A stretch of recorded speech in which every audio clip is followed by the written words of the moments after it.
Pope Leo XV walked through the marble corridors of the Vatican that evening, his white cassock flowing behind him like a ghost of centuries past, and for the first time in months he felt the crushing weight of his sacred office pressing down on his shoulders like lead. The endless parade of ceremonies, audiences, and benedictions had drained something essential from his soul, leaving him yearning for a single moment of genuine human connection beyond the choreographed reverence that surrounded him every waking hour. His footsteps echoed softly against the ancient stone floors as he moved through the dimly lit hallways, each sound a reminder of his solitude within these sacred walls. The day had been particularly grueling, filled with back-to-back meetings with cardinals discussing theological matters that seemed to grow more abstract and distant from real human suffering with each passing hour. He'd blessed countless rosaries, offered papal audiences to dignitaries who spoke in careful, measured tones, and presided over ceremonies where every gesture had been rehearsed and every word predetermined. His face ached from the constant smile, his hand cramped from endless blessings, and his heart felt hollow from the ritualized interactions that had replaced spontaneous human warmth. Leo paused at a tall window overlooking St. Peter's Square, now empty except for the gentle glow of streetlights casting long shadows across the cobblestones.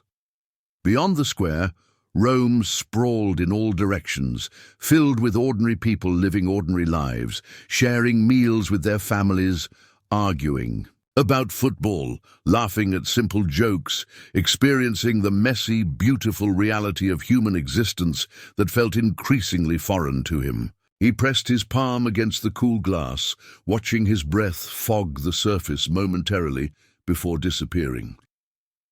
The Swiss guards stationed throughout the corridors maintained their respectful distance, their presence a constant reminder of his elevated status and the invisible barriers that separated him from the world beyond these walls. Even his closest advisors approached him with a mixture of reverence and caution that made genuine conversation nearly impossible.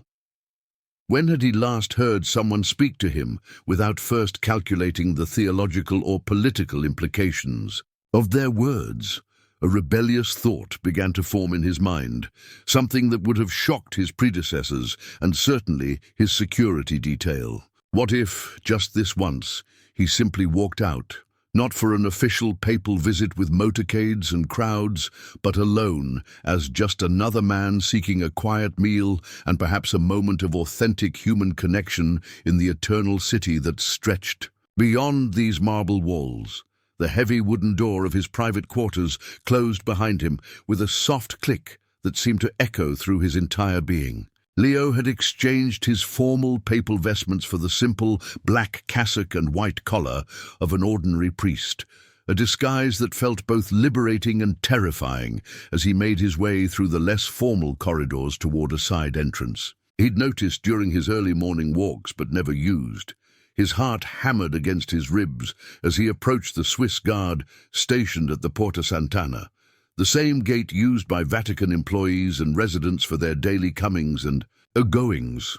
The young guard, recognizing him despite the simple clothing, straightened immediately and opened his mouth to speak, but Leo raised a gentle hand and offered a conspiratorial smile.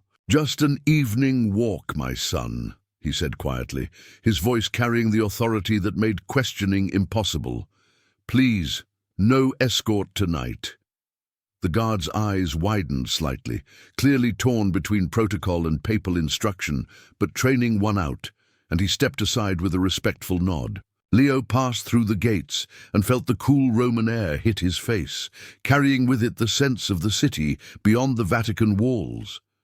Car exhaust mixed with the aroma of garlic and basil from nearby restaurants, the ancient stone warming, under streetlights, and the indefinable smell of a living, breathing city that never truly slept. For the first time in months, perhaps years, Leo walked without purpose or destination, letting his feet carry him along the narrow cobblestone streets that branched away from St. Peter's Square like arteries from a heart. He kept his head slightly lowered, partly from habit and partly from a nervous awareness that his face had appeared on countless magazine covers and television screens worldwide. The last thing he wanted was to create a spectacle that would end this precious freedom before it had truly begun. A few pedestrians passed him, some offering polite nods to what they assumed was just another priest making his evening rounds, others too absorbed in their own conversations or phone calls to notice him at all. Each anonymous interaction felt like a small miracle, a return to the ordinary human experience he'd lost somewhere between his elevation to cardinal and his eventual election to the papacy. As he wandered deeper into the Borgo district, the sounds of the city grew more intimate, laughter spilling from restaurant windows, the distant sound of children playing in courtyards, couples arguing in rapid Italian about mundane things that suddenly seemed profoundly important. This was the Rome he'd forgotten existed, the one that lived and breathed beyond the ceremonies and protocols. Then, turning down a particularly narrow street lined with weathered buildings that seemed to lean toward each other like old friends sharing secrets, something caught his attention. Tucked between a narrow bookshop with dusty windows and a small florist whose metal grates were already pulled down for the night, Leo discovered a tiny trattoria that seemed to exist outside of time itself. The wooden sign above the entrance was weathered and simple, reading Nonna Maria's in faded gold letters, with smaller text beneath in Italian that he could barely make out in the dim street lighting. Warm amber light spilled from the restaurant's windows onto the cobblestones, and through the glass he could see the soft glow of candles on red checkered tablecloths. This wasn't the kind of establishment that catered to tourists or dignitaries. There were no velvet ropes, no maitre de station, no polished brass fixtures that gleamed under expensive lighting. Instead, it possessed the unpretentious charm of a place that had been serving the same neighborhood families for generations, where recipes were passed down through whispered conversations in dialect, and where every scratch on the wooden tables told a story of countless shared meals. Leo paused on the sidewalk, his hand instinctively moving to the simple wooden cross that hung beneath his collar. The rational part of his mind whispered warnings about security protocols, about the complications that would arise if his presence here became known, about the careful schedules and controlled environments that had governed his life for so long. He could easily return to the Vatican, retreat to his private chapel for evening prayers, and satisfy his hunger with the predictable meal that would be waiting in his quarters.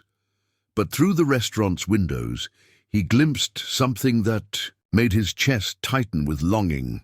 An elderly woman with silver hair pinned back in a simple bun was serving steaming bowls of pasta to a young family, her movements graceful and maternal as she leaned down to adjust a child's napkin. The father was gesturing animatedly while telling some story that made his wife laugh, and the sound of that laughter, genuine and unguarded, drifted through the glass like music he'd forgotten existed.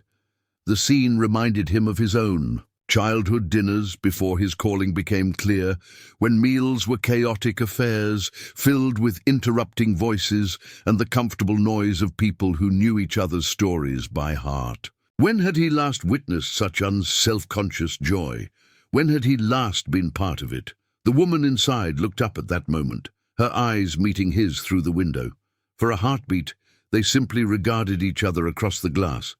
She, with curious warmth, he with the desperate hunger of someone who had forgotten what home felt like. Then, as if making a decision that would change everything, Leo reached for the restaurant's worn brass door handle and stepped across the threshold between his controlled world and this small sanctuary of authentic human warmth. The brass bell above the door chimed softly as Leo stepped inside, and immediately the warm aroma of garlic, basil, and simmering tomatoes enveloped him like an embrace from his childhood. The restaurant was even smaller than it had appeared from the street, with perhaps 8 tables covered in red checkered cloths, wine bottles converted into candle holders, and walls adorned with faded photographs of what he assumed were family. Gatherings spanning several decades. The elderly woman he'd seen through the window looked up from where she was ladling sauce over a plate of gnocchi, her weathered hands pausing mid-motion as her eyes met his. For a moment, time seemed suspended in the amber glow of the restaurant's lighting. Her expression shifted from welcoming curiosity to dawning recognition, her mouth forming a small O of surprise as she processed what she was seeing. Behind the narrow counter that separated the dining area from the kitchen, a younger man who bore a strong resemblance to the woman straightened from where he'd been chopping vegetables. His knife clattered against the cutting board as his gaze followed his mother's line of sight. A woman in her 30s emerged from what appeared to be a storage room carrying a bottle of wine, and she too froze when she spotted Leo standing uncertainly in the doorway. The family at the table where the laughter had originated turned to see what had captured everyone's attention, and Leo watched as the same wave of recognition rippled across their faces. The father's animated gesturing ceased mid-sentence. His wife's hand moved instinctively to cover her heart, and their young daughter stared with the unfiltered curiosity that only children possessed. "Buonasera," Leo said softly, his voice barely above a whisper, unsure whether he should acknowledge the obvious or pretend that nothing unusual was happening. The simple Italian greeting seemed to break the spell, and suddenly everyone was moving at once. The elderly woman, Nonna Maria, he assumed, wiped her hands quickly on her apron and hurried around the counter, her movements surprisingly spry for someone who had to be in her 70s. "Santo Padre," she breathed, and then caught herself, as if realizing that using his papal title might shatter whatever fragile normalcy had brought him to her door. "Please," Leo said gently, raising his hand in a gesture that was both blessing and plea. "Tonight I am simply Father Leo, if that would be acceptable." The woman's eyes filled with tears that she quickly blinked away, and Leo could see her struggling between the impulse to kneel and the more natural desire to welcome a hungry stranger into her restaurant.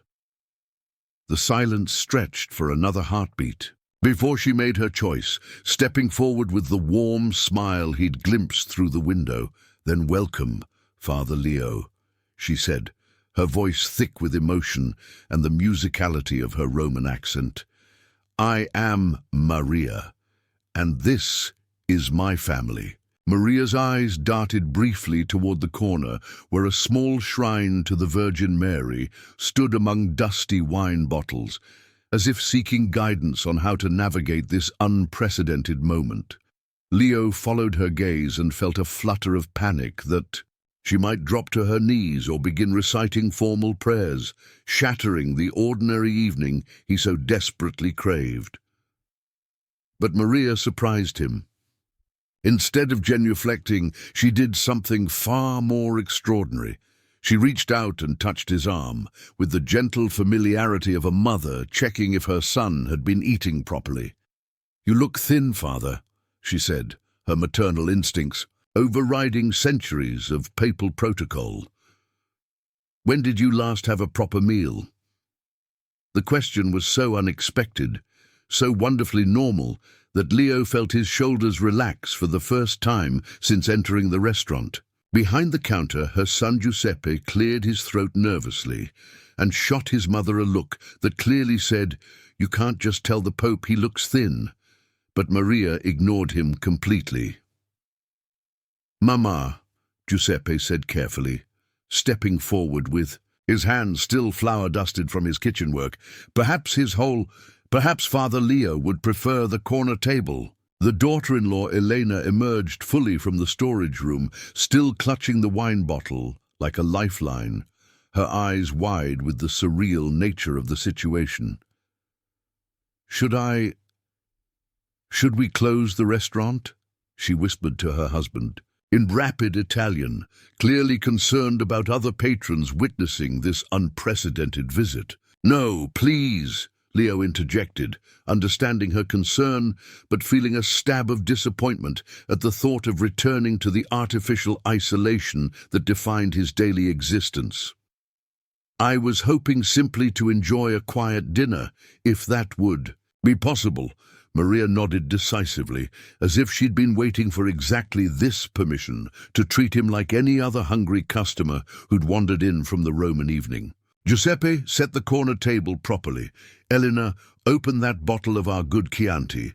And you," she turned back to Leo with a firmness that brooked no argument, "you sit here and let me feed you properly." The family at the nearby table continued to stare with barely concealed amazement, their own dinner forgotten as they witnessed this extraordinary scene. Their young daughter tugged on her father's sleeve and whispered something that made him chuckle nervously, the sound breaking some of the tension in the room. Leo allowed Maria to guide him to the corner table, marveling at how easily she'd taken charge of the situation. Her hand on his elbow was steady and sure, the touch of someone accustomed to caring for others without ceremony or self-consciousness. As she pulled out his chair with the same matter-of-fact grace she'd probably used for thousands of previous customers, Leo realized that something remarkable was happening. For the first time in years, someone was mothering him. Maria returned to his table carrying a basket of bread that still radiated warmth from the oven, its crust golden and dusted, with flour that reminded Leo of the simple communion wafers he blessed each morning. She set it down with the unconscious reverence of someone who understood that bread was never just bread, but sustenance, comfort, and connection, all wrapped in one humble offering. "My grandmother's recipe," she said, settling into the chair. Across from him without asking permission, a gesture so natural and presumptuous that it made Leo's chest tighten with unexpected emotion. "She used to say that you could tell everything about a person by how they treated fresh bread." Leo tore off a piece, savoring the way the crust gave way to the soft interior, still warm enough to melt the pat of butter Maria had placed beside it. The taste was complex yet simple, yeast and salt and thyme, the fundamental elements that had sustained countless generations. "And what does this tell you about me?" he asked, genuinely curious about her assessment.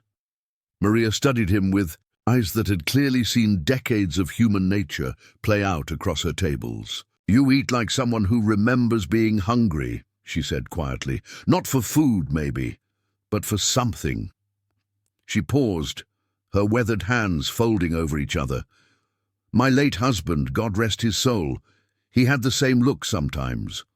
Always, giving to others, forgetting to feed his own spirit." The observation was so perceptive, so gently delivered, that Leo felt something crack open inside his chest. "Your husband, was he a priest?" he asked, wondering how she'd developed such insight into the particular loneliness of spiritual service. "A teacher," Maria replied, her voice softening with memory. "But not so different, I think. Always worried about his students, staying late, to help the ones who struggled, bringing home their troubles until they became his own." She gestured toward the kitchen where Giuseppe was working. "Giuseppe has the same heart, but at least he has Elena and the children to remind him to come home to himself." Leo followed her gaze to where the family moved in comfortable synchronization, Elena now helping Giuseppe plate what appeared to be several courses, while their children did homework at a small table near the kitchen. It was a scene of such ordinary, domestic contentment that it made his throat constrict with longing. "And you?" Leo asked softly. "Who reminds you to come home to yourself?" Maria's smile held a hint of sadness as she looked around her small restaurant. This place, these people who become family. But lately, she hesitated, clearly weighing whether to burden him with her concerns. "Lately, it's becoming harder to keep the doors open. The neighborhood is changing, the rent's rising. Sometimes I wonder if we're just postponing the inevitable. The vulnerability in her admission hung between them like a bridge waiting to be crossed. As if summoned by their conversation, Giuseppe approached the table, carrying a steaming plate of handmade ravioli, each pillow of pasta perfectly sealed and glistening with a sauce that carried the aroma of San Marzano tomatoes and fresh basil. Elena followed with a second dish, her movements graceful, despite the obvious nervousness that still flickered in her eyes when she glanced at Leo. "Papa Giuseppe's specialty," she said, setting down what appeared to be osso buco that had been braised until the meat fell away from the bone. He learned it from Maria's husband, who learned it from his father before him. Giuseppe's face brightened with pride, but Leo caught the shadow that passed across Maria's features when Elena mentioned the recipes being passed down. "Tell me about your dreams for this place," Leo said gently, sensing there was more to the story than rising rents and changing neighborhoods. Maria's hands stilled on the breadbasket as Giuseppe and Elena exchanged a look that spoke of conversations held in whispered tones after the restaurant closed. It was Giuseppe who finally spoke, his voice carrying the weight of dreams deferred. "We always planned to expand the kitchen, maybe add a few more tables in the back room where we store supplies now. Elena has ideas for a small garden where we could grow our own herbs, and the children." He gestured toward the corner where his 10-year-old son Marco was helping his younger sister with her mathematics homework. "Marco wants to learn to cook properly, carry on the traditions. But the landlord raised our rent by 40% last year," Elena added quietly, her voice barely audible over the gentle sizzle from the kitchen. "We're managing month to month now, and he's already hinted that he has other plans for this building. Something more profitable than a small family restaurant." Leo watched Marco look up from his homework, his young face serious as he listened to his parents discuss the precarious future of the only home he'd ever known. The boy's eyes held the particular gravity of children who understand more than adults realize, who sense when the foundations of their world are shifting beneath their feet. "This neighborhood has been our family's home for 3 generations, Maria said, her voice steady but strained. "Giuseppe's grandfather started selling bread from a cart on this very street during the war. We're not just losing a business, we're losing our history, our place in this community." The steam from Leo's untouched ravioli rose between them like incense, carrying with it the weight of dreams that might soon be nothing more than memory. He found himself thinking of the vast treasures housed within Vatican walls, the priceless artifacts and art that spoke of faith preserved across centuries, while here sat a family whose own form of sacred tradition hung by the thinnest of threads. "How long do you have?" he asked, though he dreaded the answer. 3 months, Giuseppe answered quietly, the words settling over the table like a benediction for something already lost. "The new lease terms take effect in January." The weight of that timeline hung in the air as Leo finally took his first bite of the ravioli, and the explosion of flavors, ricotta infused with lemon zest, spinach that still tasted of earth and sunshine, the subtle complexity of aged Parmigiano, made him close his eyes involuntarily. When he opened them, he found Maria watching, him with the anxious expression of someone whose entire legacy could be judged by a single taste. "This is extraordinary," he said, and watched her face transform with relief and pride. "Truly extraordinary." As if his approval had broken some invisible barrier, the family began to relax into their natural rhythms. Elena brought out a bottle of their house wine, pouring glasses without ceremony, while Giuseppe disappeared into the kitchen and returned with a plate of his own food, settling at the table as if sharing dinner with the Pope was the most natural thing in the world. Marco approached hesitantly, his homework forgotten, and asked with the directness of childhood, "Are you really the Pope, or just a priest who looks like him?" The question made everyone laugh, dissolving the last vestiges of formality as Leo assured him that yes, he really was the Pope. But tonight he was just Father Leo, who was very hungry and grateful for good food. The conversation flowed as naturally as the wine, punctuated by stories that revealed the deep roots this family had sunk into their small corner of Rome. Leo learned that Elena had been a teacher before marriage, that Giuseppe had briefly considered the priesthood before realizing his calling lay in feeding people rather than preaching to them, that young Marco could already make pasta by hand and dreamed of adding gelato to the restaurant's offerings. They spoke of neighborhood characters who had become family over the years, the widow who came for Sunday dinner because she had nowhere else to go, the young couple they'd fed for free during the husband's unemployment, the businessman who'd been eating lunch at the same table every Tuesday for 15 years and still couldn't remember how to ask for extra cheese in Italians. Leo listened to these stories. He felt a profound ache in his chest that had nothing to do with hunger. This was what he'd lost somewhere between seminary and papal election. This sense of being woven into the fabric of ordinary human existence, of knowing that his presence mattered not because of his title, but because of who he was in relationship to others. When Maria brought out a simple tiramisu that Giuseppe had made earlier, its layers of coffee-soaked ladyfingers and mascarpone dusted with cocoa, Leo realized with startling clarity that this meal had fed something in him that no amount of formal dining or ceremonial feasts ever could, the recognition of what he was about to lose, not just personally, but what the world would lose when this family's light was extinguished, crystallized into something approaching divine inspiration. As the evening wound toward its natural conclusion, Leo reached into his cassock for his simple leather wallet, the same one he'd carried since his days as a parish priest in the countryside outside Rome. The gesture seemed to break the spell that had settled over their table, reminding everyone that this extraordinary interlude would eventually end and normal transactions would need to resume.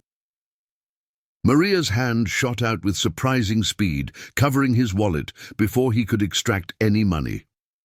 "No, Father Leo," she said with the same firmness. She'd used to insist he sit down and eat properly. "Tonight, you are family. Family doesn't pay." Leo looked up at her weathered face, seeing in her expression the same stubborn generosity he'd witnessed in countless parishioners over the years. The widow, who insisted on contributing her last euros to the collection plate. The farmer who brought vegetables from his garden despite his own meager harvest. It was a pride that had nothing to do with ego and everything to do with dignity. "Maria," he said gently, "your kindness has already given me more than you know, but I cannot accept—" "You can and you will," Giuseppe interrupted from behind the counter, where he was carefully wrapping leftover bread in paper for Leo to take. "With him. Mama is right. This meal was our gift, our honor. To pay would make it something different." Elena nodded in agreement, her earlier nervousness replaced by the quiet certainty of someone who understood the deeper currents flowing beneath this conversation. "In our family, we believe that some things cannot be purchased, only shared." Leo felt the weight of their collective gaze. 3 generations of Italians united in their determination to preserve the integrity of what had passed between them. He understood, perhaps better than they realized, the complex dance of honor and hospitality that governed such moments. To insist too forcefully on payment would be to suggest that their generosity was somehow insufficient, that the gift of their welcome could be reduced to a monetary transaction. Yet he also saw the careful way Elena had calculated the portions, ensuring there would be enough ingredients for tomorrow's service, and noticed how Giuseppe had glanced at the old cash register with its handful of crumpled bills. Their pride was real, but so was their precarious financial situation. "Then allow me to offer something in return," Leo said carefully, his voice carrying a weight that made Maria's eyes narrow with sudden wariness. "Something that honors what "You've given me tonight." The family exchanged glances, sensing that whatever he was about to propose would shift the ground beneath their feet once again. Marco, who had been quietly stacking empty plates, paused to listen, his young face serious with concentration. "What did you have in mind, Father Leo?" Maria asked, her tone cautious but curious. Leo took a deep breath, feeling the magnitude of what he was about to set in motion. "I want to ensure that this place continues for another 3 generations, Leo said quietly, his words falling into the warm restaurant air like stones into still water. "Your lease, the renovations you've dreamed of, the expanded kitchen. I want to make all of it possible." The silence that followed was so complete that Leo could hear the soft hiss of steam from the espresso machine and the distant sound of Roman traffic beyond the windows. Maria's hand, still resting on his wallet, began to tremble slightly as the magnitude of his words settled over her. "Father Leo," Giuseppe said, his voice barely above a whisper. "We couldn't possibly. That's—" He gestured helplessly around. The restaurant, as if trying to encompass the impossibility of what he'd just heard. Elena had gone very still, her dark eyes wide with something that looked almost like fear. "You don't understand," she said carefully.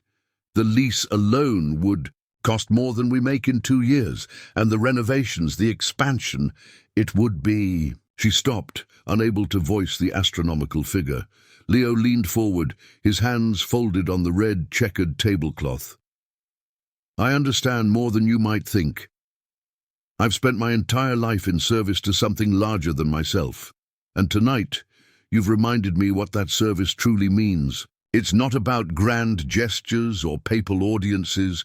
It's about preserving the places where love is made tangible, where strangers become family, where traditions pass from one generation to the next." Maria's eyes filled with tears that she didn't bother to wipe away. "But we're just a small restaurant," she whispered. "We're nobody special." "You fed me," Leo replied simply. "Not because you had to, not because protocol demanded it, but because it's who you are. You opened your door, shared your stories, welcomed me into your family without asking for anything in return. That is everything that matters." Marco had crept closer during the conversation, his young face serious as he tried to process what was happening. "Does this mean we won't have to move?" he asked, his voice carrying the weight of a child who had been listening to worried conversations. He wasn't supposed to understand. Giuseppe reached out and pulled his son close, his own voice thick with emotion. "I don't know, figlio mio, I don't know." Leo looked at each of them in turn, at Maria with her trembling hands and fierce dignity, at Giuseppe struggling between hope and disbelief, at Elena, who was clearly calculating whether this could possibly be real, at young Marco, whose future hung in the balance of this impossible moment. "Let me be clear," Leo said, his papal authority finally emerging through the gentleness of Father Leo. "This is not charity. This is investment in something sacred. The preservation of a place where the divine reveals itself through simple acts of love." As Leo rose from the table, the family gathered around him with the tentative movements of people afraid that sudden motion might shatter a dream. Giuseppe had pulled out a worn notebook and was clutching it against his chest. The same notebook, Leo realized, where the family probably sketched their impossible plans during quiet moments between customers. "I want you to know this isn't some impulse," Leo said, reaching into his cassock for a simple business card that bore only his name and a Vatican phone number. "Tomorrow morning, someone from the Vatican's administrative office will contact you. Cardinal Martelli handles our special projects. He'll work with you to make this happen properly." Maria accepted the card with hands that shook slightly, staring at it as if it might disappear if she blinked. "But how do we know—" she began, then stopped herself, clearly struggling between hope and the protective skepticism of someone who had learned that life rarely offered miracles without strings attached. You call the number, Leo said gently. You tell Cardinal Martelli exactly what you need, the lease terms, the renovation plans, everything you've dreamed of for this place. Then you let me worry about the details. Elena stepped forward, her practical nature asserting itself even in the midst of this surreal moment.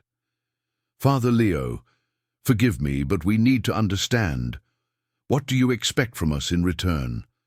What conditions? Leo smiled at her directness, appreciating the way she was already thinking, like the businesswoman she would need to become.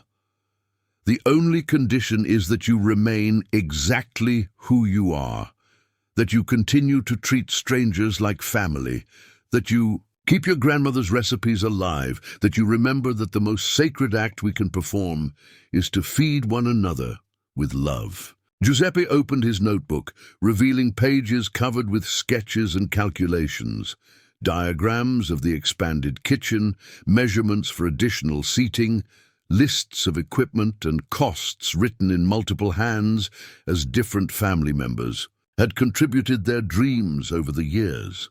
We've thought about everything, he said, his voice gaining strength. The herb garden Elena wants, the gelato station for Marco, even expanding the wine selection to include some local vintners who are struggling like we were.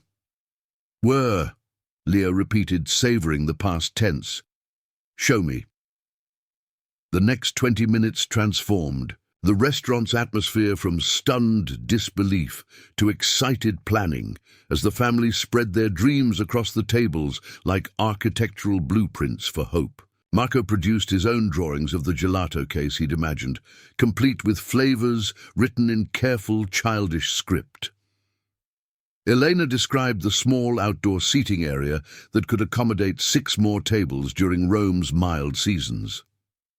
Giuseppe detailed the professional-grade equipment that would allow them to expand their catering services to other neighborhood establishments. As Leo prepared to leave, stepping toward the door that would return him to his other world, he turned back to see the family silhouetted against the warm restaurant light, their faces glowing with the particular radiance of people whose impossible dreams had suddenly become inevitable reality. The Roman night air felt different as Leo walked back through the narrow streets toward Vatican City, carrying with him the lingering warmth of Maria's bread and the even more precious warmth of authentic human connection. The same cobblestones that had seemed to promise adventure a few hours earlier now felt like a bridge between two worlds, the one he was returning to and the one he would never quite leave behind. As he passed beneath the streetlights, Leo found himself thinking not of the logistics that would need to be arranged, but of the look in young Marco's eyes when he realized his family's restaurant would survive. That single moment of pure joy had illuminated something fundamental that Leo had lost somewhere in the marble corridors of his papal existence, the profound satisfaction that comes from touching one life in a way that creates ripples, extending far beyond the initial gesture. The Swiss guard at the Porta Sant'Anna looked relieved to see him return safely, though he was too well trained to ask questions about the Pope's unauthorized evening excursion. As Leo passed through the familiar gates, he felt the weight of his office settling back onto his shoulders, but it felt different now, less like a burden and more like a tool he had temporarily forgotten how to use properly. 3 months later, Leo found himself walking those same Roman streets again, but this time his steps had a definite destination. As he turned the corner onto the narrow street where he had first discovered the restaurant, he stopped in amazement at the transformation that greeted him. The weathered sign had been lovingly restored, its gold letters gleaming warmly in the afternoon sun. New awnings in deep burgundy and cream created an inviting entrance, while window boxes overflowing with fresh herbs released the scents of basil and rosemary into the Roman air. Through the expanded windows, Leo could see the restaurant's interior glowing with warm light, the original red checkered tablecloths now accompanied by additional seating that somehow managed to maintain the intimate atmosphere while accommodating twice as many guests. Small chalkboard beside the door announced Marco's Gelato, made fresh daily, in both Italian and English. And through the window, Leo caught a glimpse of the young boy carefully scooping stracciatella into a cone for a delighted customer. The sight made Leo's chest tighten with pride, as if Marco were his own grandson. When Maria spotted him through the window, her face lit up with the same radiant smile that had first welcomed him months earlier. But now there was something different in her expression, a confidence and joy that spoke of dreams realized and fears finally laid to rest. "Father Leo," she called out, her voice carrying the warmth of old friendship mixed with enduring gratitude. Come see what your kindness has built." As Leo stepped through the door of the transformed restaurant, he was enveloped not just by the familiar aromas of garlic and basil, but by something more precious, the unmistakable atmosphere of a place where love had been given room to flourish. The conversations flowing around him in multiple languages, the laughter of children sampling gelato flavors, the sight of Giuseppe moving confidently through his expanded kitchen. All of it testified to a simple truth that Leo had almost forgotten in the formal grandeur of Vatican life. The most sacred act was not blessing the multitudes from a distant balcony, but sitting at a simple table, breaking bread with strangers who became family. In saving this small restaurant, Leo realized he had rediscovered the beating heart of his own calling.